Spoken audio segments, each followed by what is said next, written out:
Assalamualaikum dan salam sejahtera. Saya Nazri Kaha. Ini agenda Wani dari World Trade Center Kuala Lumpur. Malam ini kita akan berbicara berkaitan dengan penyakit yang sedang tular di seluruh dunia dengan kes yang semakin meningkat walaupun belum dikategorikan sebagai satu penyakit pandemik. Tetapi Pertubuhan Kesihatan Sedunia ataupun WHO berkata penyakit yang kami maksudkan untuk berbicara pada malam ini iaitu cacar monyet ataupun monkeypox dianggap ancaman sederhana pada ketika ini kerana tahap kesihatan global dengan mengambil kira jumlah kes di negara mana ia jarang ditemui. Setakat 26 Mei lalu, 257 kes yang sudah pun disahkan dan 120 lagi kes disyaki cacar monyet ataupun monkeypox dilaporkan di 23 buah negara di mana penyakit itu bukan endemik tetapi WHO memaklumkan tiada kematian dilaporkan setakat ini. Jadi agensi PBB berkaitan kesihatan ini juga berpendapat kemunculan cacar monyet secara tiba-tiba pada tahun ini di beberapa buah negara bukan endemik menunjukkan jangkitan sudah lama di negara tersebut dan sudah pun bermula dan melihat ada peningkatan sejak kebelakangan ini. Sementara itu bagi negara kita Malaysia yang terkini misalnya Menteri Kesihatan Khairy Jamaluddin pada hari ini mengesahkan kes yang disyaki iaitu jangkitan cacar monyet di negara ini adalah tidak benar. Melalui perkongsian beliau di Twitter pada pagi tadi, saudara Khairy menjelaskan berdasarkan hasil laporan makmal, 2 daripada 3 kes yang disyaki itu adalah cacar air, manakala satu lagi adalah kes berkaitan penyakit tangan, kaki dan mulut ataupun HFMD yang sedang meningkat naik di seluruh negara. Jadi kemaskini tentang cacar monyet dan kita sudah dapat keputusan makmal daripada 3 kes disyaki, 2 disahkan cacar air, satu lagi adalah HFMD. Itu adalah yang disahkan oleh Menteri Kesihatan. Jadi untuk berbicara perkara ini dan apakah perkara yang perlu kita tahu dan bagaimana kita perlu terus berwaspada dengan ancaman penyakit yang boleh menjadi masalah kepada kesihatan awam dunia ini. Jadi saya bersama dengan Dr. Raziah binti Abdul Rashid, pakar perubatan keluarga yang kini berada di Klinik Kesihatan Karak Pahang dari Kementerian Kesihatan Malaysia. Assalamualaikum Dr. Raziah, apa khabar? Waalaikumsalam, sihat Alhamdulillah. Terima kasih Dr. Raziah walaupun jauh di Karak Pahang untuk berbicara bersama kami di World Trade Center pada malam ini. Jadi sebagai permulaan mungkin Dr. Raziah nak bagi sedikit reaksi awal dengan keputusan yang dikatakan oleh Kementerian Kesihatan Malaysia pada pagi tadi berikutan ada kes yang disyaki berkaitan dengan cacar monyet tetapi sudah pun disahkan oleh Menteri Kesihatan ia bukan dari monkeypox tetapi adalah 2 dari penyakit chickenpox dan 1 dari penyakit HFMD. Mungkin reaksi awal Dr. Raziah. Ya, kita maklum keputusan makmal pagi tadi. Jadi amat bersyukurlah kerana ia bukannya monkeypox yang semua orang pun takut ya penularan berlaku di negara kita. Dan penyakit monkeypox ini juga ruangnya lebih kurang seperti chickenpox dan juga HFMD ya.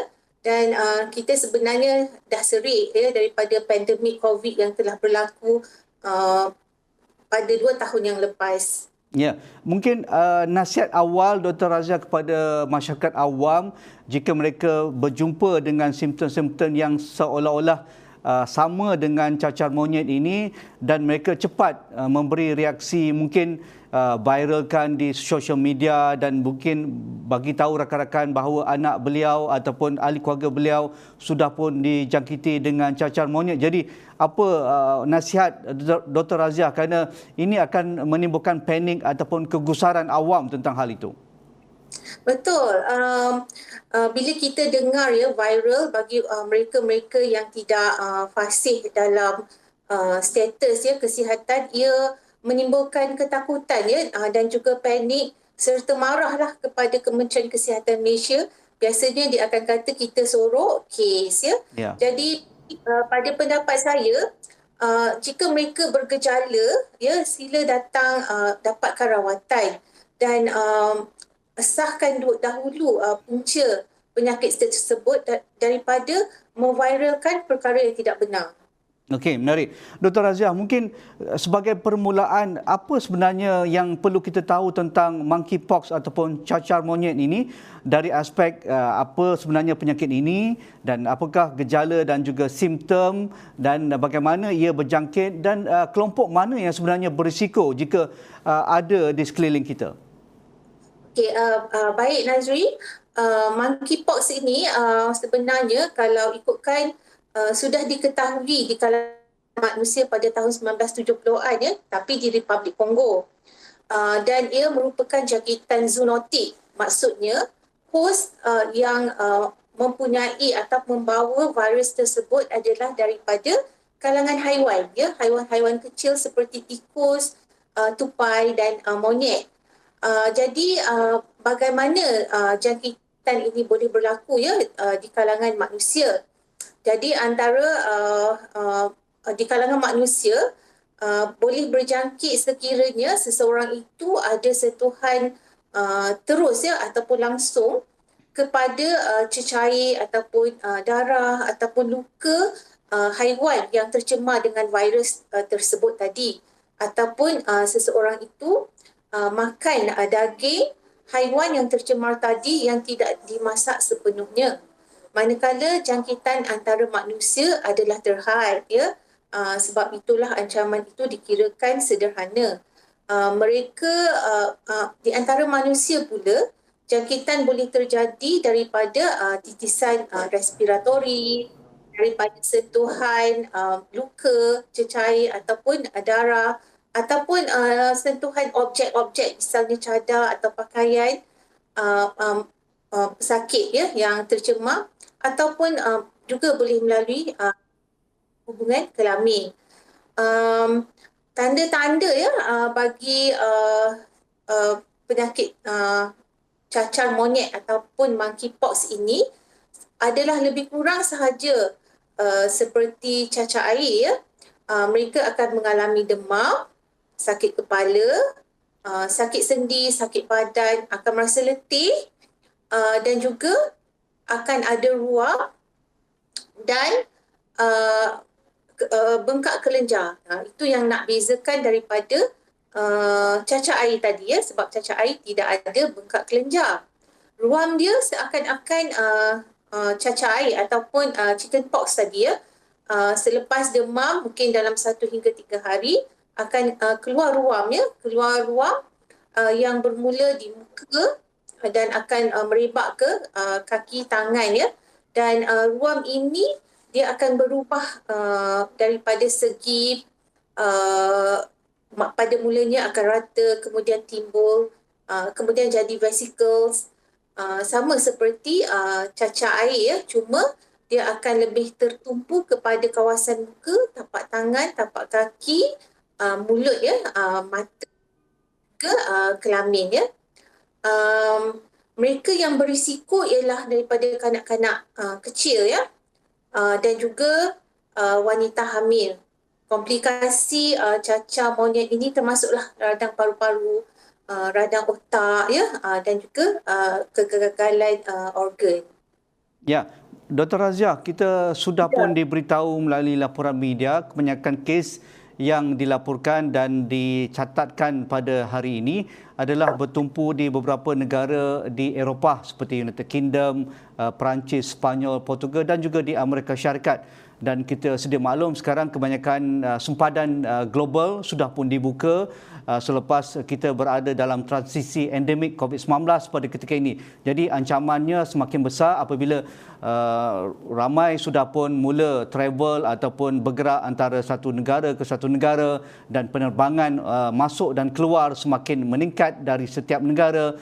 Jadi bagi negara Malaysia misalnya, bagaimana kita menghadapi ancaman waspada tahap kesiapsiagaan kita berhadapan dengan monkeypox ataupun cacar monyet ini dan pengalaman kita yang baru melalui pandemik COVID-19, pastinya ia mengajar banyak perkara berkaitan bagaimana kita menangani fasa-fasa dalam masalah ataupun jangkitan COVID-19 dan juga penyakit-penyakit berjangkit yang lain, termasuk yang kita sedang lalui sekarang seperti HFMD dan wabak monkeypox ini, Dr. Razia. Okey, betul Nazri. Sebenarnya setelah kita banyak belajar daripada pandemik COVID ya, bagaimana untuk menguruskan wabak ya dan ancaman ya. Dan kita juga tahu bahawa semua orang semakin pergi ke luar negara ya, bergerak masuk dan keluar. Jadi Kementerian Kesihatan Malaysia memang sudah bersiap sedia ya untuk mengatasi sebarang ancaman lah. Dan kita dah gariskan 5 strategi ya untuk mengatasi ya ancaman-ancaman sebegini. Jadi salah satu strategi kita ialah untuk pengesanan ya kes awal ya, terutama sekali di pintu masuk. Ya. Sangat penting pintu masuk kita ini kita kena saring sebaik-baiknya supaya kes-kes tidak bolos. Dan kes-kes yang awal itu kita kesan, kita rujuk dan kita asingkan ya. Jadi di pintu masuk antarabangsa sahaja kita sudah ada garis panduan saringan pengembara di mana kita juga telah buat pengumuman ya tentang maklumat cacar monyet ini ya, supaya semua akan berjaga-jaga ya dan ambil berjaga-jaga supaya dapat mengesan pengembara-pengembara. Dan pengembara juga perlu ya melaporkan diri secara kendiri jika ada gejala, sama ada dalam walaupun mereka berada dalam kapal terbang. Dan anak-anak kapal juga boleh berbuat demikian. Malah pegawai immigration kita juga kita latih supaya mereka dapat mengesan pengembara yang kita syak ya mengalami monkeypox dan boleh rujuk kepada pegawai perubatan yang berada di lapangan terbang. Okey, setakat mana ataupun sejauh mana ketahanan sistem kesihatan awam kita, Dr. Razia? Kerana kita melalui pandemik COVID-19 agak lama, lebih daripada 2 tahun, dan kita tahu petugas kesihatan kita agak fatigue pada kemuncak pandemik, dan selepas itu beransur-ansur kita sudah pun dapat mengawal penularan COVID-19. Tetapi pengalaman lalu juga memainkan peranan, kerana kita tidak tahu lagi apakah ancaman kesihatan awam yang lain selepas ini. Yang terkini kita lihat peningkatan ketara, peningkatan penyakit kaki, mulut dan juga tangan, HFMD misalnya, dan dengan kewaspadaan negara untuk berhadapan, kerana kita tidak mahu bolosnya mereka yang ada gejala-gejala berkaitan dengan cacar monyet ini, dan pastinya kita tidak mahu melelahkan lagi sistem kesihatan awam kita. InsyaAllah ya, pengalaman yang lama tu memang perit ya, tapi ia memberikan banyak motivasi dan inspirasi kepada kami ya, kaki tangan klinik dan juga hospital. Jadi bagi kaki tangan dan anggota kesihatan kami, kami sudah pun memberikan latihan, maklumat ya, panduan untuk mereka mengatasi masalah-masalah ini ya. Malah di klinik kesihatan sama ada swasta ataupun hospital, kita dah bersedia ya untuk memantau ataupun mengawas ya kes-kes monkeypox jika ada. Maknanya di pintu saringan, di kaunter saringan klinik sahaja, jika mereka itu datang dengan wang, kita dah boleh buat pemeriksaan klinikal dan mengikut garis panduan merujuk kes-kes tersebut supaya tidak lagi berlaku penularan yang teruk ya.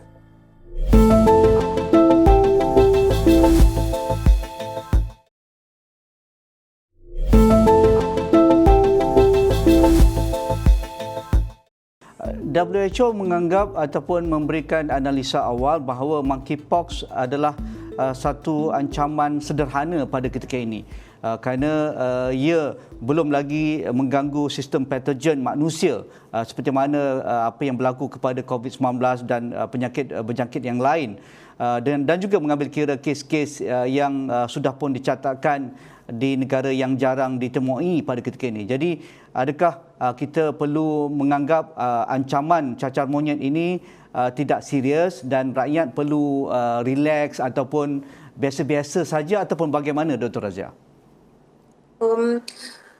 Meskipun dia WHO telah mengkelaskan monkeypox ini sebagai ancaman sederhana, tetapi kita tidak boleh pandang remeh ya, kerana ia boleh juga menjadi sesuatu yang besar dan kita tidak mahu masyarakat kita leka ya di atas apa yang terjadi tentang ancaman apa-apa juga penyakit berjangkit ya, sebab apa-apa pun juga boleh berlaku dan kita mesti kena sentiasa waspada, masyarakat juga mesti sentiasa waspada.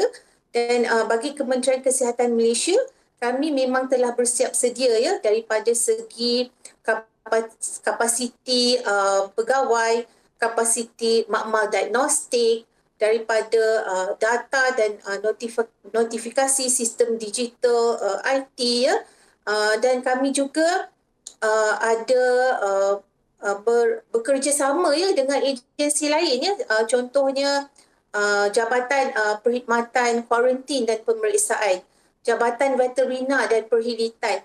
Kami sama-sama perlukan input dan pengawasan, terutama sekali berkaitan dengan haiwan-haiwan yang diimport. Jadi kita kena sama-sama berwaspada dengan ancaman ini. Okey, Dr. Razia, ancaman penyakit berjangkit ini bukan perkara baru, tetapi yang paling tinggi dan paling serius yang pernah dilalui oleh masyarakat global adalah COVID-19. Tetapi ketika kita melalui pun, masyarakat menerimanya dengan pelbagai ceritalah. Ada persepsi yang tidak betul, ada mitos-mitos yang sengaja disebarkan bahawa ini merupakan satu teori orang kata pun yang konspirasi misalnya. Begitu juga HFMD, penyakit tangan, kuku dan mulut pun ramai beranggapan bahawa ini sengaja diwujudkan untuk memberikan ketakutan supaya kita kena ambil vaksin lagi dan seumpamanya. Jadi di mana tahap kesedaran masyarakat tentang isu penyakit berjangkit ini dan kita mengambil iktibar daripada apa yang kita lalui dalam ancaman yang paling serius pernah kita lalui, iaitu COVID-19 yang lalu? Baik ya, tentang kesedaran masyarakat, saya rasa maklumlah kita ni manusia kan, ada macam-macam cerita, kemudian apa yang kita hendak faham dan apa yang kita hendak ikuti. Tetapi bagi saya, masyarakat perlu sedar dan ambil maklum daripada kajian-kajian, daripada pengalaman negara lain tentang ancaman-ancaman ini. Dan paling penting ialah kita sebenarnya kena bersatu hati ya untuk mengatasi ancaman penyakit berjangkit terutamanya, sebab Kementerian Kesihatan Malaysia sendiri sahaja memerlukan bantuan dari segenap lapisan ya untuk sama-sama faham ya, sama-sama faham dan sama-sama bekerjasama untuk mengatasi. Dan saya rasa jika kita memerlukan input, mohon cari input yang reliable, yang betul-betul yang betul ya, bukan daripada cakap ataupun konspirasi, sebab ia sangat menimbulkan perpecahan lah bila kita nak kawal ya ancaman-ancaman penyakit berjangkit pada masa akan datang. Setakat ini pun daripada amalan-amalan kebersihan, alhamdulillah kita berjaya juga ya mengatasi pandemik COVID, sehingga ke hari ini lega ya sektor ekonomi dan sebagainya, persekolahan dah boleh bekerja seperti biasa. Dr. Razia, berkaitan dengan rutin amalan kebersihan kendiri yang kita amalkan sejak mula COVID-19 dahulu, seolah-olah mula dilonggarkan ataupun ditinggalkan oleh masyarakat. Sebab itu kita perlu kembali kepada cara kita menguruskan ahli keluarga, menguruskan kesihatan kendiri, menjaga kebersihan, cuci tangan apabila kita balik dari bekerja ataupun melakukan kerja-kerja biasa, dan sentiasa berwaspada apa yang kita pegang, apa yang kita miliki dan apa yang kita akan lakukan apabila kita pulang ke rumah untuk bersentuhan dengan isteri dan juga ahli keluarga. Jadi mengapa ini penting untuk kita teruskan dan jangan menganggap apabila COVID-19 dah semakin kata pun kurang kesnya, ancamannya semakin kurang, kita mulalah alpa dan tidak lagi melakukan amalan kebersihan yang sentiasa kita amalkan ketika COVID-19. Betul tu Nazri. Ya, amalan-amalan kebersihan sendiri sangat penting. Kita bukan cerita pasal tentang COVID-19 sahaja, malah untuk menjadikan dia sebahagian daripada cara hidup kita. Betul. Daripada pengalaman COVID-19 yang lepas ya, apabila semua orang mengamalkan pemakaian mask ya, bercuci tangan, sebenarnya sudah kurang pesakit yang datang akibat demam selsema ya. Dan sepatutnya ianya diteruskan dalam apa jua cara. Jadi kena elakkan 3C ataupun 3S, iaitu kawasan yang sempit, yang sesak ya, sembang dekat, dan juga amalkan 3W tadi, iaitu wash, basuh tangan dengan betul ya, guna sanitizer, dan juga wash dan juga wear pelitup muka, dan warn ya bila kita ada gejala, jangan bercampur dengan orang ramai ya, dapatkan rawatan segera, elakkan bersentuhan bila kita ada gejala. Jadi ini perlu ya sampai bila-bila pun ya, sebab virus, bakteria ada di sekeliling kita dan kita tak tahu apa lagi ancaman yang akan datang. Jadi mohonlah semua jangan leka ya bila bab kesihatan. Dan kesihatan ini adalah sebenarnya aset kita yang paling mahal ya. Tiada galang ganti, tiada wang yang dapat beli kesihatan kita. Dr. Razia, saya nak tahu juga berkaitan dengan cara rawatan apabila mereka yang sudah pun disyaki ataupun dijangkiti positif dengan cacar monyet ini. Adakah ia juga sudah ada ubat ataupun medicines yang boleh diberikan kepada pesakit? Okey, bagi cacar monyet, kebiasaannya ialah jangkitan dia adalah ringan. Dia lebih kurang sama seperti cacar air. Jadi kebiasaannya kita akan bagi rawatan suportif atau simptomatik. Maksudnya jika demam kita bagi paracetamol untuk kurangkan suhu. Jika kulit itu melepuh, ruam gatal, kita bagikan krim ataupun sapuan untuk mengurangkan rengsa ya. Hanya segelintir sahaja yang serius ya, terutama sekali kanak-kanak kecil dan ibu hamil, maka itu adalah ubat antivirus di hospital.